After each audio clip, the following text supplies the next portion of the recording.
வணக்கம் ஃப்ரெண்ட்ஸ், இது உங்கள் சாய்னிகா சமையல். இன்றைக்கி நம்ம சாய்னிகா சமையலில் என்ன பார்க்க போகிறோன்னா, ஒரு சூப்பரான சட்னி தாங்க. குடைமிளகாய் பயன்படுத்தி ஒரு சூப்பரான சட்னி எப்படி செய்யலாம் அப்படிங்கிறத நான் இன்றைக்கி உங்களுக்கு சொல்லி காட்ட போகிறேன். வீடியோவை பார்க்குறதுக்கு முன்னாடி நீங்கள் இன்னும் நம்மளோட சேனலை சப்ஸ்கிரைப் பண்ணலை அப்படின்னா மறக்காமல் சப்ஸ்கிரைப் பண்ணி வச்சுக்கோங்க. வாங்க ஃப்ரெண்ட்ஸ், வீடியோக்குள்ளே போகலாம். இப்போது நம்ம அடுப்பில் ஒரு பேன் வச்சுக்கலாம். அதில் கொஞ்சமாக ஆயில் சேர்த்துக்கலாம். ஆயில் நல்லா ஹீட் ஆனதும் ஒரு ஸ்பூன் அளவுக்கு உளுந்தம்பருப்பு சேர்த்துக்கலாங்க. உளுந்தம்பருப்பு நல்லா பொன்னிறமாக செவக்கணுங்க. அது வரைக்கும் நம்ம இதை நல்லா வணக்கி விட்டுக்கலாம்.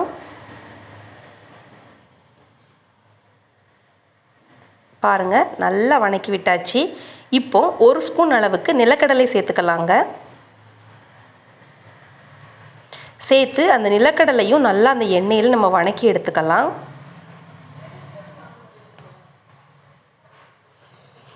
பாருங்கள், நிலக்கடலையோட கலர் கொஞ்சம் சேஞ்ச் ஆயிருச்சு. இப்போ காரத்துக்காக வரமிளகாய் சேர்த்துக்கலாங்க. நான் இன்னைக்கு 3 வரமிளகாய் சேர்த்துருக்கிறேன். அதையும் நல்லா அந்த எண்ணெயிலே நம்ம நல்லா வணக்கி விட்டுக்கலாம்.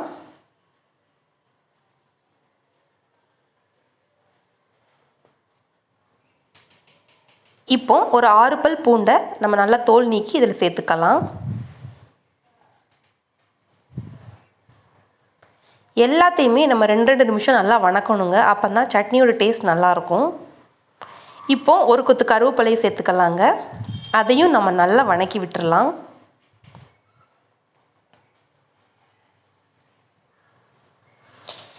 இப்போ நறுக்கி வச்சிருக்கிற ஒரு பெரிய வெங்காயத்தை சேர்த்துக்கலாங்க. நான் இன்னைக்கு நீல வாக்கில் நறுக்கி வச்சுருக்கேன் வெங்காயத்தை. அதையும் இதில் சேர்த்து நல்லா வணக்கி விட்டுறலாம்.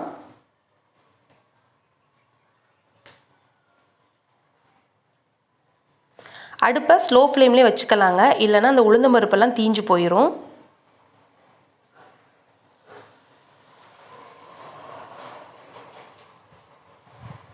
பாருங்கள், நல்லா வணக்கி விட்டாச்சு. இப்போ நறுக்கி வச்சிருக்கிற தக்காளியை சேர்த்துக்கலாங்க. நான் இன்னைக்கு ஒரு மீடியம் சைஸ் தக்காளி சேர்த்துருக்கேன்.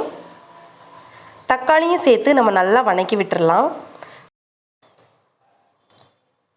பாருங்கள், நல்லா வணங்கிருச்சு.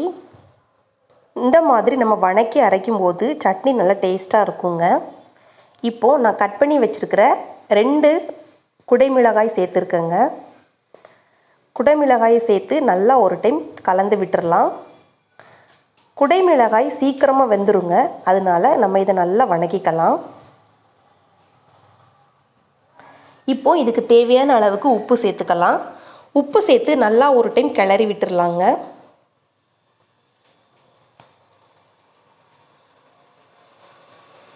பாருங்கள், நல்லா கலந்து விட்டாச்சு. குடைமிளகாயும் வெந்துருச்சு. இந்த டைமில் நம்ம துருவி வச்சுருக்கிற ஒரு கைப்பிடி அளவுக்கு தேங்காய் சேர்த்துக்கலாம். தேங்காய் சேர்த்து லைட்டாக இப்படி கலந்து விட்டுறலாங்க.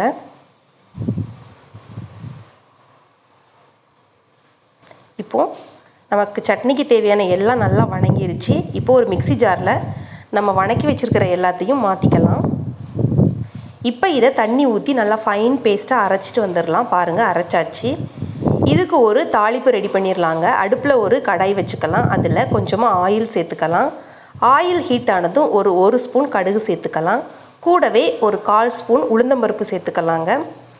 ரெண்டும் நல்லா பொரியட்டும். ரெண்டும் நல்லா பொரிஞ்சதும் ஒரு கொத்து கருவேப்பிலையை நம்ம இதில் சேர்த்துக்கலாம்.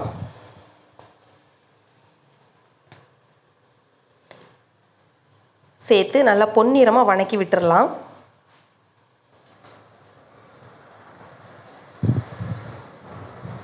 பாருங்கள், நல்லா வணங்கிருச்சு. இப்போது நம்ம அரைச்சி வச்சுருக்கிற சட்னியில் இதை கொட்டிடலாம். பாருங்கள், ரொம்பவே டேஸ்ட்டாக இருக்குங்க இந்த குடைமிளகாய் சட்னி. தோசை, இட்லி எல்லாத்துக்கூடயும் நம்ம சாப்பிட்லாம். நாங்கள் இப்போது தோசை கூட இந்த குடைமிளகாய் சட்னியை சாப்பிட போகிறோம். நீங்களும் இதே மாதிரி செஞ்சு பார்த்துட்டு எப்படி இருந்துச்சு அப்படின்னு கமெண்ட்ஸ் பாக்ஸில் கமெண்ட்ஸ் பண்ணுங்கள். மறக்காமல் நம்மளோட சாய்னிகா சமையலை சப்ஸ்கிரைப் பண்ணுங்கள். உங்களுக்கு இந்த வீடியோ பிடிச்சிருந்துச்சு அப்படின்னா லைக் பண்ணுங்கள், ஷேர் பண்ணுங்கள். தேங்க்ஸ் ஃபார் வாட்சிங்.